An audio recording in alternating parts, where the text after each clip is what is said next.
المتقين والصلاة والسلام على أشرف الأنبياء والمرسلين أما بعد فأعوذ بالله من الشيطان الرجيم بسم الله الرحمن الرحيم إن تجتنبوا كبائر ما تنهون عنه نكفر عنكم سيئاتكم وندخلكم مدخلا كريما آمنت بالله صدق الله العظيم اللهم نور قلوبنا بالقرآن وزين أخلاقنا بالقرآن وادخلنا الجنة بالقرآن ونجنا من النار بالقرآن قال الله تعالى في عظمة حبيبه إن الله وملائكته يصلون على النبي يا أيها الذين آمنوا صلوا عليه وسلموا تسليما اللهم صل على سيدنا ومولانا محمد وعلى آل سيدنا وأصحاب سيدنا وشفينا ومولانا محمد مبارك وسلم الصلاة والسلام عليك يا سيدي يا رسول الله وعلى آلك وصحبك يا سيدي يا حبيب الله الصلاة والسلام عليك يا سيدي يا رحمة للعالمين وعلى آلك وأصحابك يا سيدي يا شفيع المذنبين کروڑا حمد و ثنا رب ذوالجلال کی ذات بابرکات کے لیے۔ صغیرہ گناہ ویسے ہی جھڑتے رہتے ہیں، معاف ہوتے رہتے ہیں۔ جس وقت کبیرہ گناہ ہو جائے تو وہ اس طرح معاف نہیں ہوتا جب تک اس سے توبہ نہ کی جائے، جب تک اس کی معافی نہ مانگی جائے، اس کا استغفار نہ کیا جائے کہ کبیرہ گناہ پہ استغفار کرنا ضروری ہے۔ کبیرہ گناہ کتنے ہیں؟ ایک روایت کے مطابق جس کو امام ذہبی نے نقل کیا کہ 7 گناہ کبیرہ گناہ ہیں، اور انہوں نے گنوائے، جن میں شرک، والدین کی نافرمانی، سود، شراب، زنا، چوری اور رشتہ داروں کے ساتھ قطع تعلقی، اس قسم کے گناہ۔ ایک روایت کے مطابق کہ یہ 70 کی تعداد ہے، 70 گناہ لکھے گئے اور ان کے بارے میں یہ بتایا گیا کہ یہ کبیرہ گناہ ہیں، ان سے بچنا ہے۔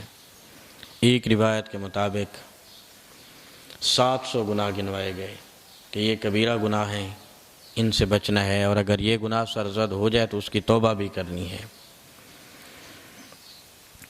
گناہ کے بارے میں علماء کی، جمہور علماء کی جماعت کا یہ قول ہے کہ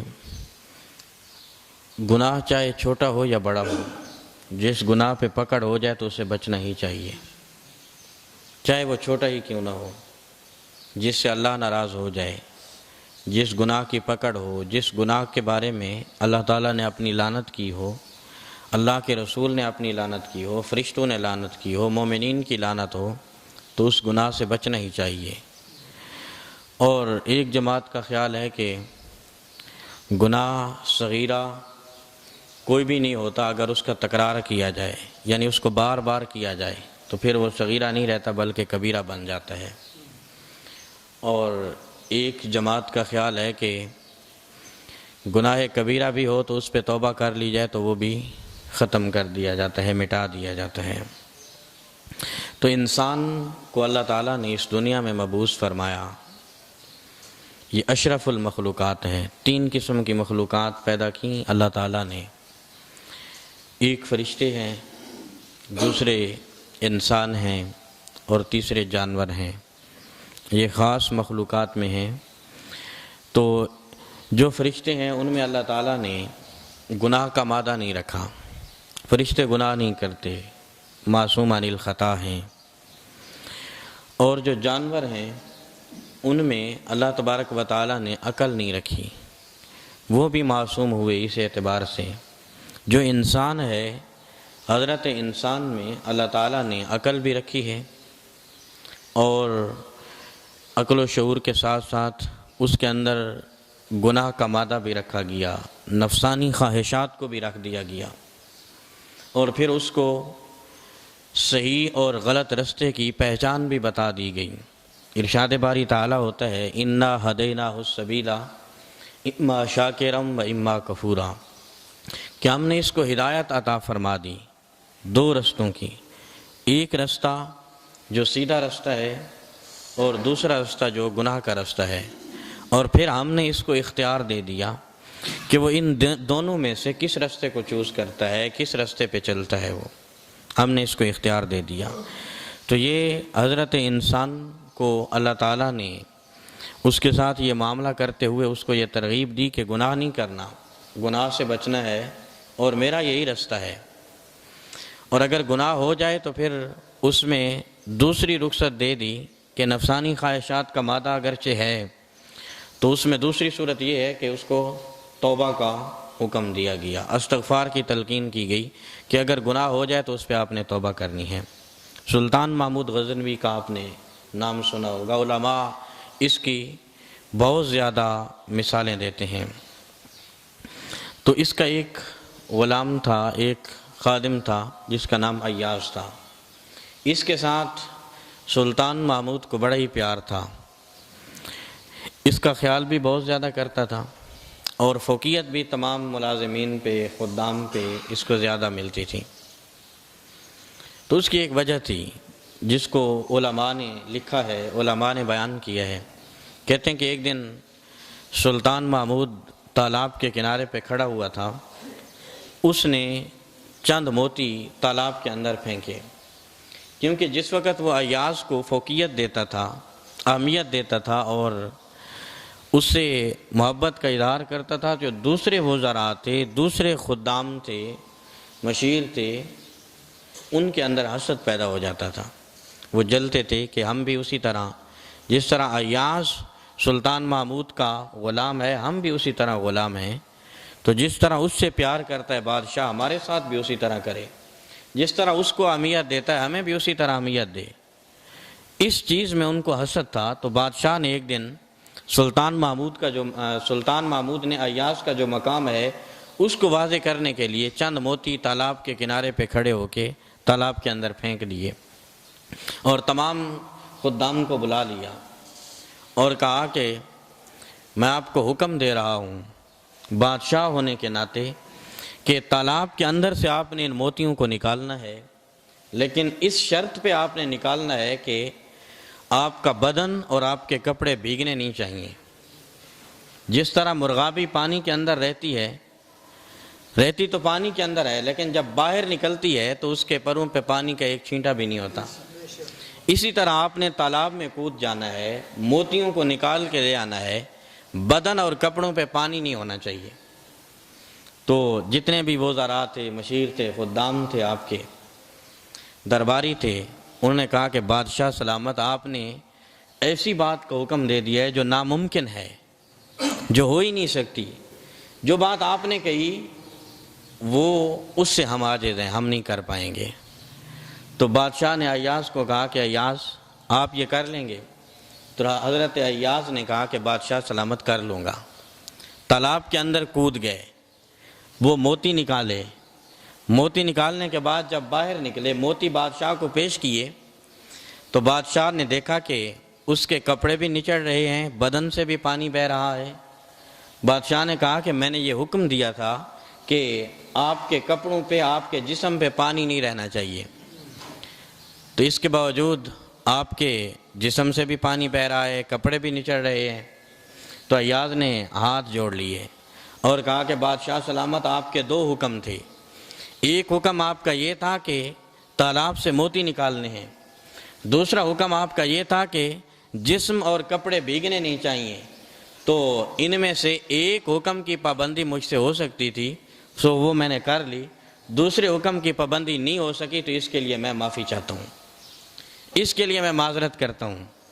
تو بادشاہ نے پھر دوسرے خدام سے کہا کہ ایاز کو جو فوقیت ملی دیکھ رہے ہو، اس وجہ سے آپ سے جب میں نے بات کی تو آپ نے کہا کہ یہ بات ناممکن ہے، لیکن ایاز کود گیا اور جو کام وہ نہیں کر سکا اس کی اس نے معافی مانگ لی۔ یہی مسئلہ حضرت انسان کے ساتھ ہے کہ اگر کسی معاملے میں خطا ہو جائے، کسی معاملے میں انسان سے گناہ سرزد ہو جائے، تو رب ذوالجلال نے اس کو ایک توبہ کا رستہ دیا ہے کہ تو معافی مانگ لے، تو جس وقت تو معافی مانگے گا وَمَن يَغْفِرُ الذُّنُوبَ إِلَّا اللَّهُ، تمہارے رب کے علاوہ اور کون ہے جو تمہارے گناہوں کو معاف کرے۔ تو یہ ایک رستہ دیا اللہ تبارک و تعالیٰ نے۔ اور پھر اس کی ایک مثال ہم یوں بھی سمجھ سکتے ہیں کہ نبی کریم صلی اللہ علیہ وسلم نے فرمایا کہ مومن کی مثال اس طرح ہے کہ جس وقت وہ گناہ کرتا ہے تو اس کو اس طرح لگتا ہے کہ جس طرح وہ اونٹ پہاڑ کے نیچے آ گیا ہو۔ جس وقت اس سے گناہ سرزد ہو جائے تو وہ اپنے ضمیر پہ اپنے اوپر اس طرح کا بوجھ محسوس کرتا ہے جس طرح اونٹ پہاڑ کے نیچے آیا ہو۔ اور منافق کی مثال اس طرح ہے کہ جب وہ گناہ کرتا ہے تو اس کو اس طرح لگتا ہے کہ بدن کے اوپر ایک مکھی بیٹھی تھی جس کو ہاتھ کے اشارے سے اڑا دیا، یعنی اس کے ضمیر پر بوجھ نہیں ہوتا گناہ کرنے کے بعد، اور نہ ہی وہ پریشان ہوتا ہے، نہ ہی وہ فکر مند ہوتا ہے۔ تو گناہ یہ انسان کی فطرت میں رکھ دیا گیا، یہ مادہ ہے انسان کے اندر، لیکن اس کے بعد ایک معافی کا اور توبہ کا ایک رستہ اللہ تبارک و تعالیٰ نے جو حضرت انسان کو عطا فرمایا ہے۔ جس وقت انسان گناہ کرتا ہے تو اس کے کچھ اثرات انسان کے جسم کے اوپر مرتب ہوتے ہیں، گناہ کرنے کے اثرات ہوتے ہیں۔ تو جس کو علماء نے بیان کیا، حضور علیہ السلام نے اپنی احادیث میں بیان کیا، وہ اثرات کیا ہیں ان کا ذکر میں آپ کے سامنے عرض کروں گا۔ حضرت امام ابن سیرین رحمۃ اللہ تعالیٰ علیہ، یہ بہت بڑے بزرگ گزرے ہیں، اور آپ کے علم میں ہوگی یہ بات کہ جو خوابوں کی تعبیر کا علم ہے یہ حضرت امام ابن سیرین نے اس پہ بہت زیادہ لکھا ہے، اور یہ ایک واحد امام ہیں جن کی تفصیل کے ساتھ کتب موجود ہیں، اور خوابوں کی تعبیر کا علم ان کے پاس تھا۔ تو فرماتے ہیں کہ ایک دن میں نے ایک غریب انسان کو دیکھا جو انتہائی غریب تھا، پھٹا پرانا لباس اور پاؤں میں جوتے بھی نہیں تھے۔ کہتے ہیں کہ نہ جانے کون سی ایسی بات میرے ذہن میں آئی کہ میں نے اس کو کہہ دیا، تانا دے دیا کہ تم تو انتہائی غریب ہو۔ میں نے اس کو غربت کا تانا دے دیا۔ یہ بات مجھے یاد تھی، اور اس کو 40 سال گزر گئے۔ کتنا عرصہ گزر گیا؟ 40 سال۔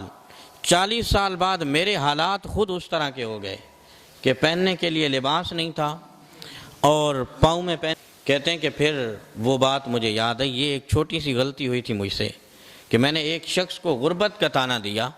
تو جس وقت میں خود غریب ہوا تو پھر مجھے یہ احساس ہوا کہ وہ جو گناہ مجھ سے ہوا تھا آج مجھے اس کی سزا ملی ہے۔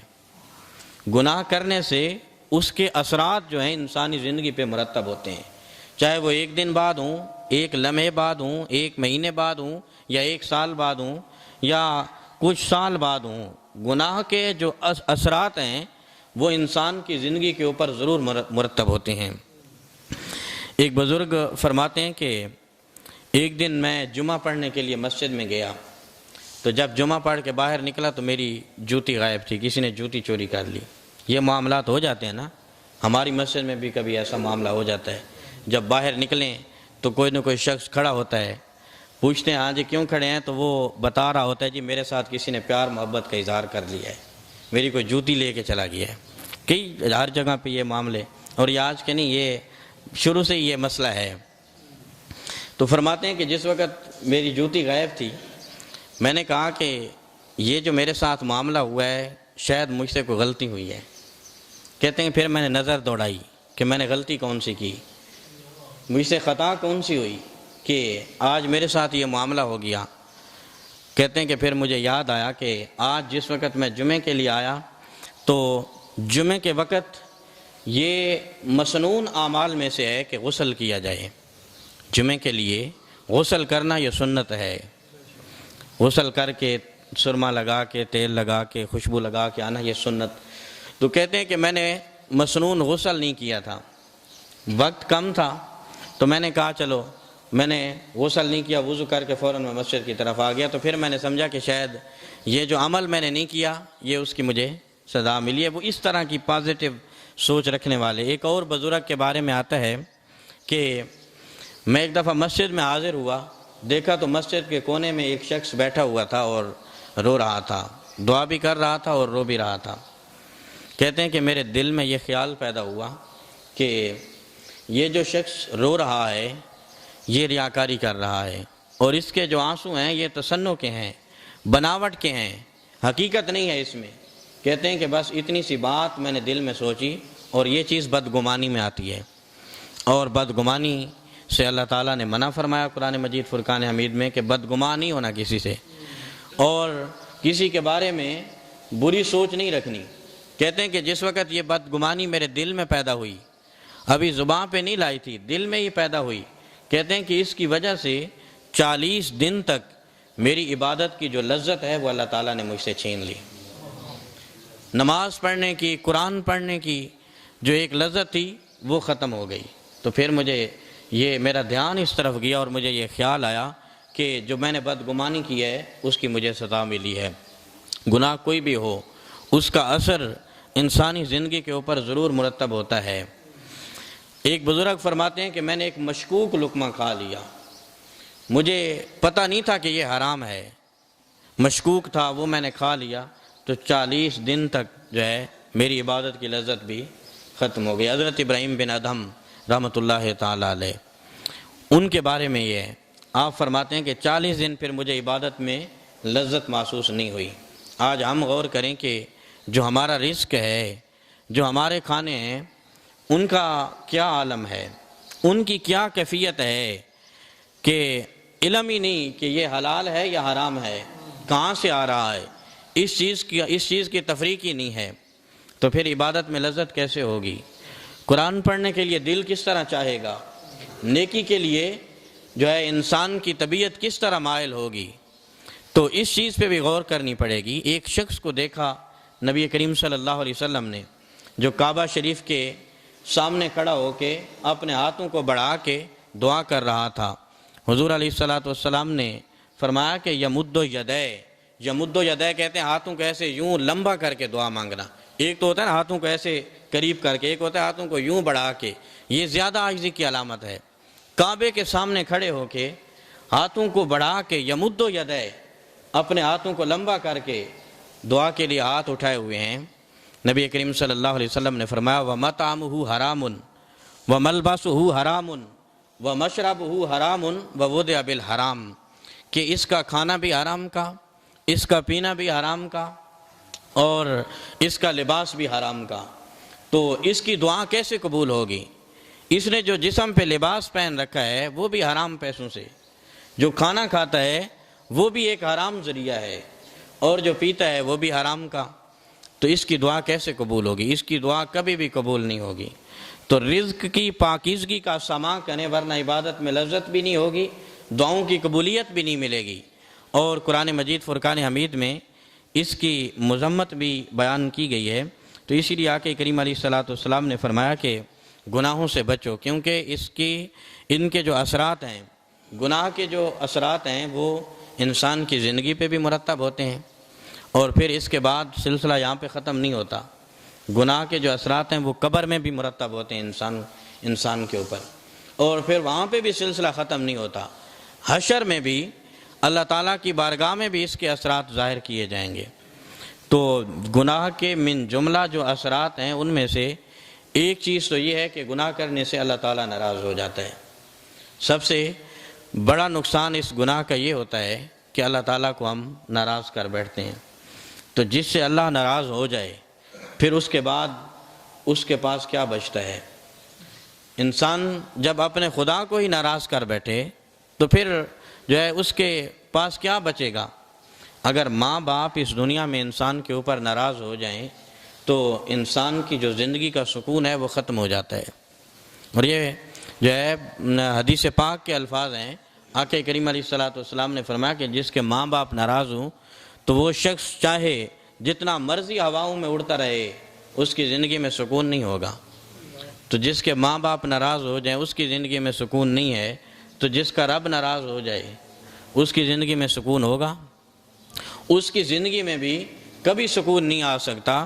تو گناہ کے جو من جملہ اثرات ہیں ان میں سب سے بڑا نقصان اس کا یہ ہے کہ اللہ ناراض ہوتا ہے، اور پھر قبر میں بھی اس کے اثرات مرتب ہوں گے۔ آقا کریم علیہ السلام نے فرمایا کہ القبر روضۃ من ریاض الجنہ او حفرۃ من حفر النیران، کہ یہ جو قبر ہے یہ یا تو جنت کے باغوں میں سے ایک باغ ہے یا جہنم کے گڑھوں میں سے ایک گڑھا ہے، اور جو انسان دنیا کی زندگی گناہوں میں گزارتا ہے تو یہ اس کی جو قبر ہے جہنم کے گڑھوں میں سے ایک گڑھا ہوگا، اور جس وقت وہ اپنی قبر میں جائے گا تو جہنم کی جو کھڑکی ہے اس کی قبر کی طرف کھول دی جائے گی، اور پھر جو اس کی پسلیاں ہیں دایاں پسلیاں بایاں پسلیاں میں مسلط کر دی جائیں گی، اور قبر جو ہے اس کو دبائے گی، اور یہ نقصان ہے اس کا دنیا کی زندگی میں گناہ کرنے کا، اور پھر آخرت میں بھی اس کا جو ہے عذاب ہوگا۔ ایک دن جبریل امین حاضر ہوئے نبی کریم صلی اللہ علیہ وسلم کی بارگاہ میں، تو حضور علیہ السلام نے جبریل امین سے پوچھا کہ اے جبریل، آپ جنت اور جہنم کا مشاہدہ کر چکے ہو، آپ مجھے یہ بتاؤ کہ جہنم کے ہلکے ترین عذاب کا تذکرہ۔ تو جبریل امین نے عرض کیا رسول اللہ صلی اللہ علیہ وسلم، جہنمی شخص کو جو سب سے ہلکا عذاب دیا جائے گا جہنم میں، اس کو آگ کی جوتی پہنا دی جائے گی۔ کیا پہنا دیا جائے گا؟ پاؤں میں آگ کی جوتی پہنا دی جائے گی، باقی بدن اس کا سلامت رہے گا، پاؤں سے اوپر اس کو کوئی عذاب نہیں ہوگا، صرف اس کے پاؤں میں آگ کی جوتی پہنائی جائے گی، اور اس کی شدت اور حدت اس قدر ہوگی، جبریل امین فرماتے ہیں کہ یغلی منہ دماغہ، یا رسول اللہ صلی اللہ علیہ وسلم، اس کا جو دماغ ہے وہ پگھل جائے گا اور منہ کے رستے باہر آئے گا، باقی بدن سلامت ہے، صرف پاؤں میں آگ کی جوتی ہے تو اس کی شدت سے اس کا دماغ پگھل جائے گا۔ تو یہ تو ہلکا ترین عذاب ہے، اور اگر گناہوں کی وجہ سے انسان کو زیادہ عذاب ملا اور پورے بدن کا عذاب ملا تو پھر انسان کی کیا کیفیت ہوگی؟ ہم اس پہ غور کریں۔ آئے دن بعض گناہ ایسے ہیں جن پہ ہماری توجہ ہی نہیں جاتی، اور ہم ایسے ہی گناہ پہ گناہ کرتے چلے جاتے ہیں۔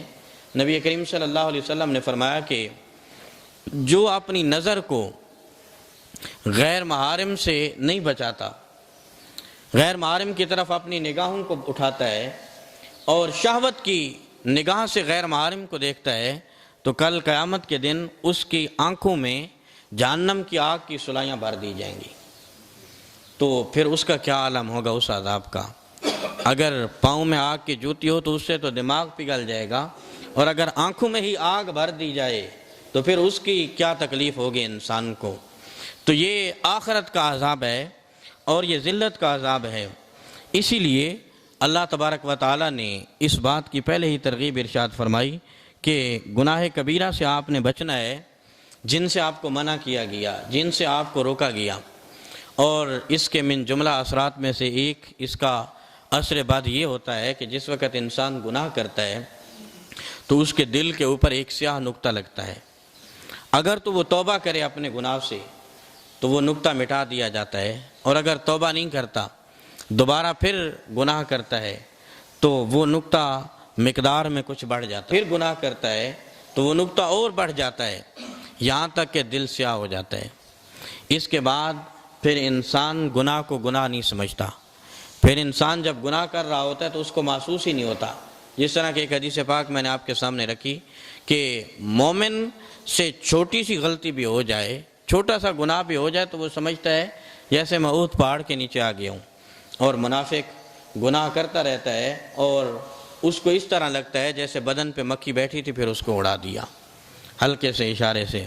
تو جب دل سیاہ ہو جائے تو پھر گناہ نہیں رہتا انسان کی نظر میں، پھر انسان گناہ پہ گناہ کرتا چلا جاتا ہے، اور یہ اس کے لیے دردناک عذاب کا سبب بن جاتا ہے۔ اسی لیے اس چیز سے منع کیا گیا۔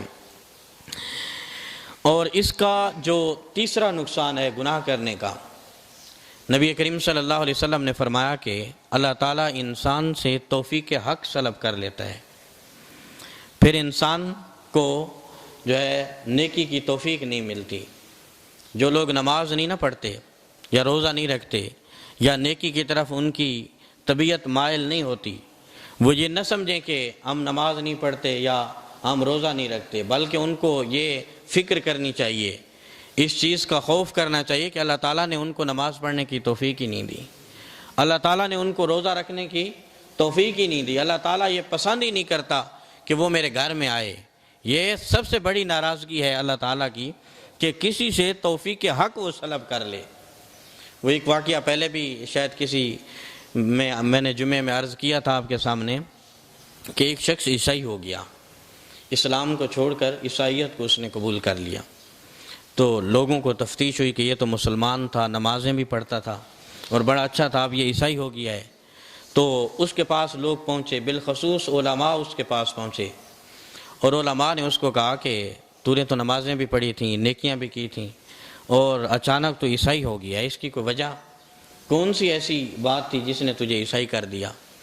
تو کہتا ہے کہ ایک دن سردی کا موسم تھا، شدید سردی تھی، ٹھنڈے پانی کے ساتھ میں نے وضو کیا اور پھر میں نماز کے لیے مسجد میں پہنچا۔ جس وقت میں نے نماز شروع کی تو میرا وضو جاتا رہا۔ جب وضو ٹوٹ گیا تو اب میں نے سوچا کہ اب شدید سردی ہے، ٹھنڈے پانی کے ساتھ کیسے وضو کیا جائے؟ پھر میرے ذہن میں یہ خیال بھی آتا تھا کہ وضو کے بغیر نماز نہیں ہوتی۔ کہتے ہیں اسی کشمکش میں میں نے کہا چلو وضو نہیں کرتے، آج ایسے ہی نماز پڑھ لیتے ہیں۔ اسی کشمکش میں میں نے نماز مکمل کر دی، 1 رکعت ہو گئی، 2 ہو گئیں، 3 ہو گئیں، 4 رکعتیں مکمل ہو گئیں۔ ایک تو میں بغیر وضو کے مصلی رسول کی توہین کر رہا تھا، اور دوسرا میں یہ بھی سوچ رہا تھا کہ کہیں ایسا نہ ہو کہ بغیر وضو میں مصلی پہ کھڑا ہوں، کہیں اللہ کا قہر نہ نازل ہو جائے، اللہ کا عذاب کہیں میرے اوپر نازل نہ ہو جائے۔ نماز مکمل ہو گئی، کچھ بھی نہیں ہوا۔ میں جب گھر میں پہنچا تو میں نے سوچا کہ اسلام تو سچا مذہب ہی نہیں ہے۔ اگر اسلام سچا دین ہوتا تو میں بغیر وضو کے مصلی کی اللہ کے فرض کی توہین کرتا رہا تو مجھے سزا ملتی، میرے اوپر کوئی عذاب نازل ہوتا۔ تو جس وقت علماء نے اس کی یہ بات سنی تو پھر علماء نے کہا کہ اس سے بڑھ کر اللہ کا عذاب تیرے لیے اور کیا ہو سکتا ہے کہ اللہ تعالیٰ نے تجھ سے اپنا پسندیدہ دین اسلام ہی چھین لیا، تجھ سے دین چھین لیا اور تجھے اسلام سے محروم کر دیا، اور یہ جو حق کی ایک توفیق تجھے ملی ہوئی تھی وہ تجھ سے سلب کر دی گئی۔ اس سے بڑھ کر تیرے لیے اور کیا عذاب ہو سکتا ہے اللہ کا؟ تو کسی کو اگر نیکی کی توفیق نہیں ملتی تو یہ گناہوں کی وجہ سے ہے، تو انسان کو یہ غور کرنا چاہیے، انسان کو اس کے اوپر سوچنا چاہیے، اور اس کا جو اثر انسانی زندگی کے اوپر مرتب ہوتا ہے گناہ کرنے کا، کہ انسان سے حیا چھن جاتا ہے۔ جو انسان گناہ کرتا رہتا ہے پھر توبہ نہیں کرتا تو اللہ تعالیٰ حیا کی جو دولت ہے وہ اسے چھین لیتا ہے، وہ حیا سے، شرم و حیا سے محروم ہو جاتا ہے۔ کیونکہ حیا کے بارے میں تو آقا کریم علیہ الصلوۃ نے فرمایا کہ الحیاء من الایمان، کہ یہ جو حیا ہے، یہ جو شرم ہے، یہ انسان کے ایمان کا حصہ ہے، یہ انسان کے ایمان کا جز ہے۔ اور جس وقت انسان گناہ کرتا رہتا ہے تو پھر انسان کے اندر سے شرم و حیا ختم ہو جاتی ہے۔ ایک شخص اپنے بھائی کو سمجھا رہا تھا، نصیحت کر رہا تھا شرم و حیا کے متعلق، اس کو حیا کی ترغیب دے رہا تھا، تعلیم دے رہا تھا۔ حضور علیہ الصلوۃ پاس سے گزر رہے تھے، حضور نے سنا کہ یہ اپنے چھوٹے بھائی کو حیا کے بارے میں بتا رہا ہے، تو حضور علیہ الصلوۃ نے ہاتھ کا اشارہ کیا، دا ہو۔ حضور علیہ الصلوۃ نے فرمایا کہ چھوڑ دو، اس کو رہنے دو۔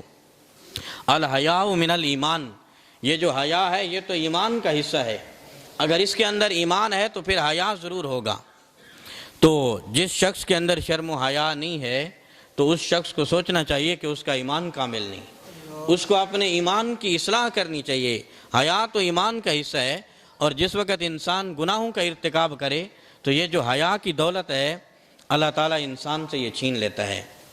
بہت سارے لوگوں کو اس بات کا شکوہ ہے کہ جی ہماری اولاد ہمارا حیا نہیں کرتی، ہمارا خیال نہیں کرتی، ہماری توہین کرتے ہیں، بے ادبی کرتے ہیں۔ کئی لوگوں کو یہ تفتیش ہے اور وہ آ کے مسائل بھی دریافت کرتے ہیں، بات بھی کرتے ہیں، اپنی یہ پریشانی سناتے بھی ہیں۔ تو اسلام جو ہمیں ایک انتہائی خوبصورت دین ہے جس کی نعمت اللہ تعالیٰ نے ہمیں عطا فرمائی ہے، اس نے ہمیں یہ بھی بتایا ہے کہ اپنی اولاد کو دین سکھاؤ۔ علموا اولادکم ثلاث خصال، محبت رسول اللہ و محبت اہل بیت رسول اللہ و تلاوت القرآن۔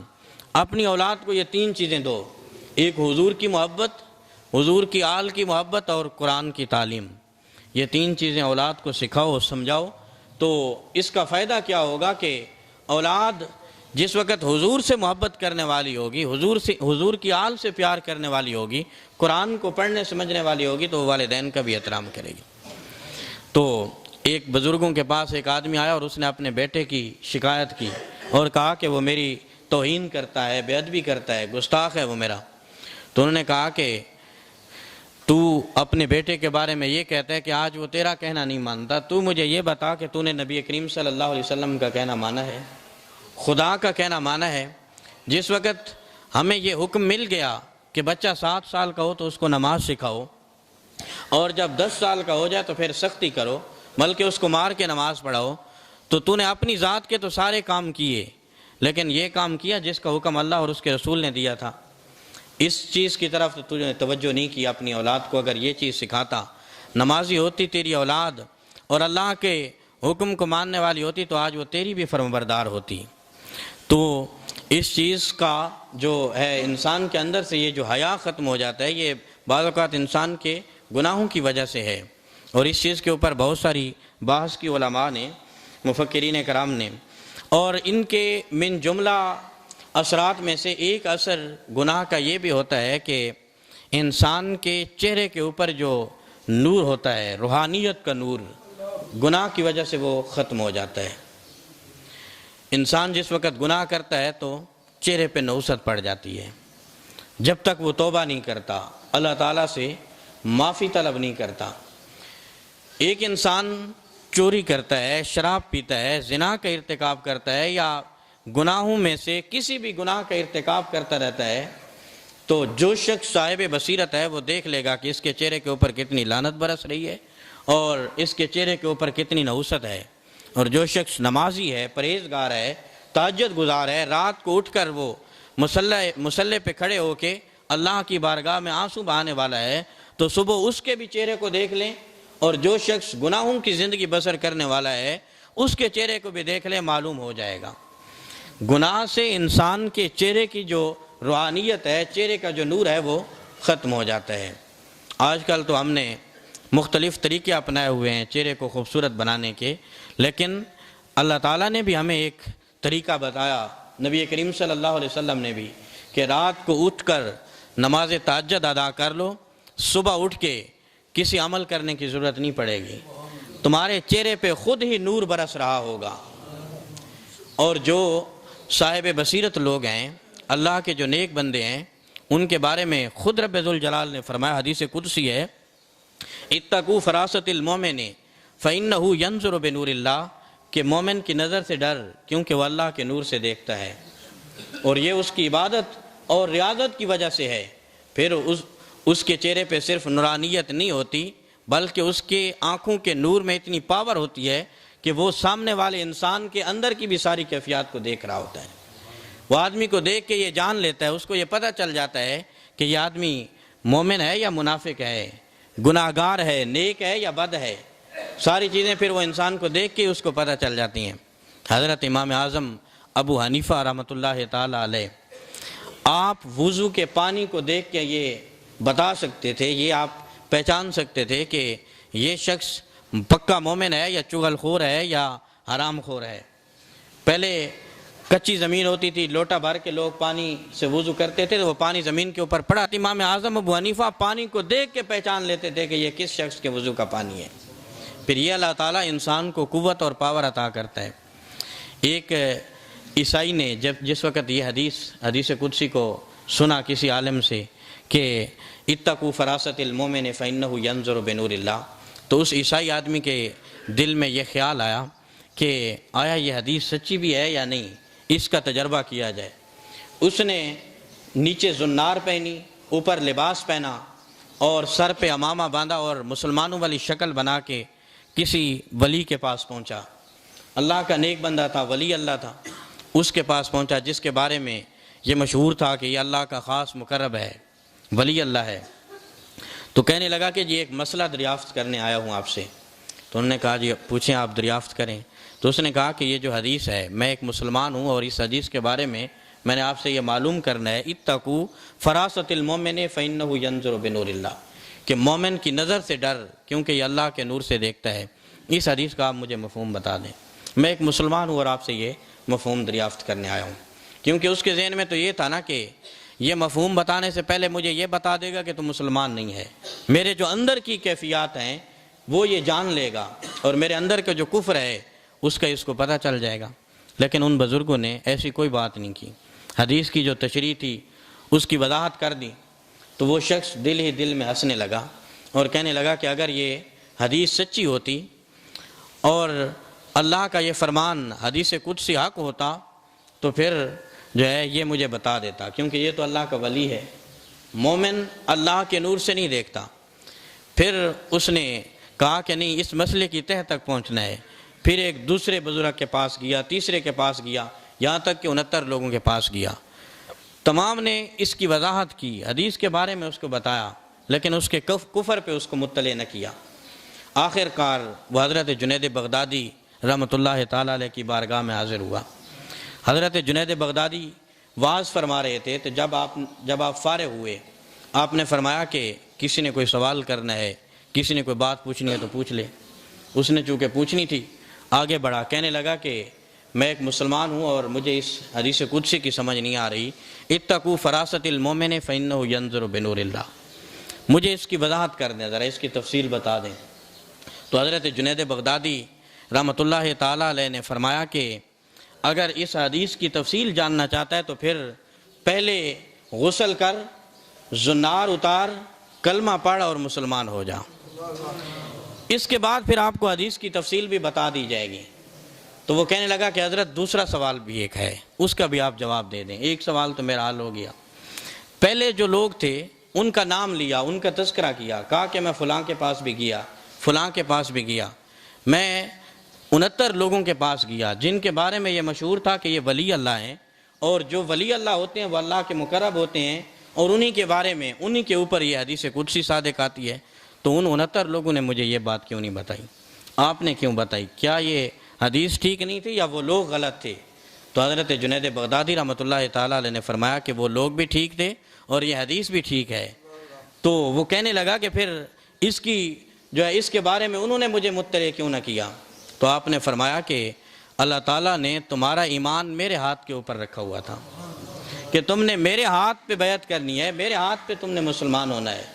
تو اگر ان میں سے کوئی شخص آپ کو یہ بتا دیتا تو پھر آپ مجھ تک کیسے پہنچتے؟ وہ اس بات کو جانتے تھے کہ حضرت جنید بغدادی کے پاس ہی جا کر اس سے مسلمان ہونا ہے۔ تو یہ اللہ تعالیٰ نور عطا کرتا ہے، اور اس کے چہرے پہ اور اس کی آنکھوں میں اس چیز کی جھلک نظر آتی ہے۔ اور جس وقت انسان گناہوں کی زندگی بسر کرنا شروع کر دے، گناہوں کی دلدل میں گر جائے، تو پھر اس کے چہرے سے وہ نور بھی چھن جاتا ہے اور اس کے چہرے پہ نحوست پڑ جاتی ہے۔ تو گناہ کے من جملہ اسباب میں اور اثرات میں ایک اثر یہ بھی ہے کہ انسان کے چہرے کا نور چھن جاتا ہے۔ اور 3 گناہ ایسے ہیں جن کے بارے میں نبی کریم صلی اللہ علیہ وسلم نے فرمایا کہ یہ ام الکبائر ہیں، یہ گناہوں کی جڑ ہیں۔ ایک حسد ہے، دوسرا تکبر ہے، اور تیسرا حرص ہے۔ یہ 3 گناہ ایسے ہیں، یہ گناہوں کی جڑ ہیں۔ اور اکبر الکبائر یعنی بڑے بڑے گناہ ہیں یہ۔ حسد، جس وقت حسد انسان کے اندر پیدا ہو جائے تو پھر انسان کفران نعمت کرتا ہے، دوسرے کی عزت کو دیکھ کے، دوسرے کی شہرت کو دیکھ کے پھر انسان جو ہے اس سے اللہ کی وہ نعمت چھیننے کی کوشش کرتا ہے۔ تو اس لیے اس کو بڑے گناہوں میں اور ام الکبائر میں شامل کیا گیا۔ تکبر یہ بھی گناہ کبیرہ میں سے ہے۔ کبریائی یہ اللہ کی صفت ہے، اور جس وقت کوئی انسان تکبر کرتا ہے تو اللہ اس کو پسند نہیں کرتا، بلکہ فرمایا کہ کبریائی میری چادر ہے، اور جو میری چادر میں ہاتھ ڈالنے کی کوشش کرتا ہے تو پھر میں اس کو جو ہے پیچھے دھکیل دیتا ہوں، اور پھر میں اس کو جہنم کی آگ میں دھکیل دیتا ہوں۔ تو کبریائی یہ اللہ کی چادر ہے۔ تکبر اللہ کو سخت ناپسند ہے، اور دنیا کا سب سے پہلا گناہ ہی تکبر ہے۔ جس وقت جو ہے حضرت آدم علیہ السلام کو تخلیق کیا گیا اور ابلیس کو کہا کہ سجدہ کرو، تو اس نے تکبر کیا۔ اس نے کہا کہ میں ایک مٹی سے بنے ہوئے انسان کو سجدہ کروں جبکہ میں آگ سے پیدا ہوا۔ تو اللہ تعالیٰ نے فرمایا وَإِنَّ عَلَيْكَ لَعْنَتِ إِلَىٰ يَوْمِ الدِّينِ، قیامت تک کے لیے تجھ پہ لعنت ہے، میری بارگاہ سے نکل جا۔ اس نے تکبر کیا، اللہ تعالیٰ نے پسند نہیں کیا۔ اللہ تعالیٰ چاہتا تو اس سے بحث کرتا، اس کو سمجھاتا، اس کے ساتھ تفصیلاً گفتگو ہوتی، لیکن جب تکبر کیا تو اللہ تعالیٰ نے اس کے ساتھ بات کرنی پسند نہیں فرمایا، بلکہ اس پہ لعنت کر کے اس کو اپنی بارگاہ سے نکال دیا۔ اور حرص جس وقت یہ بھی انسان کے اندر پیدا ہو جائے تو پھر بھی انسان جو ہے گناہوں کی دلدل میں چلا جاتا ہے۔ حضور علیہ الصلوۃ نے فرمایا کہ انسان کو اگر ایک وادی جو ہے سونے کی دے دی جائے تو انسان کا دل نہیں بھرے گا، انسان خواہش کرے گا کہ ایک دوسری مجھے مل جائے، پھر اسے دوسری مل جائے تو وہ تیسری کی خواہش کرے گا۔ کبھی جو ہے حریص انسان کا دل نہیں بھر سکتا اور کبھی اس کی آنکھ نہیں بھر سکتی۔ دو ہی چیزیں اس کی آنکھ کو بھر سکتی ہیں، ایک تو صبر کا پانی ہے اور دوسرا قبر کی مٹی ہے۔ یا تو وہ صبر کر لے یا پھر قبر میں پہنچ جائے، اس کے علاوہ اور اس کا کوئی حال نہیں۔ تو انسان کو گناہوں سے بچنا چاہیے۔ اللہ تعالیٰ نے اسی چیز کی طرف تعلیم دی، ان تجتنبوا کبائر ما تنہون عنہ نکفر عنکم سیئاتکم، اگر گناہوں کبیرہ سے بچتے رہو گے، گناہ کبیرہ سے دور رہو گے تو جو صغیرہ گناہ ہیں وہ ہم تمہارے ویسے ہی معاف کر دیں گے اور پھر ہم تمہیں جنت بھی عطا کریں گے۔ دعا ہے کہ رب ذوالجلال ہمیں گناہوں سے بچنے کی توفیق عطا فرمائے۔ وما علینا الا البلاغ۔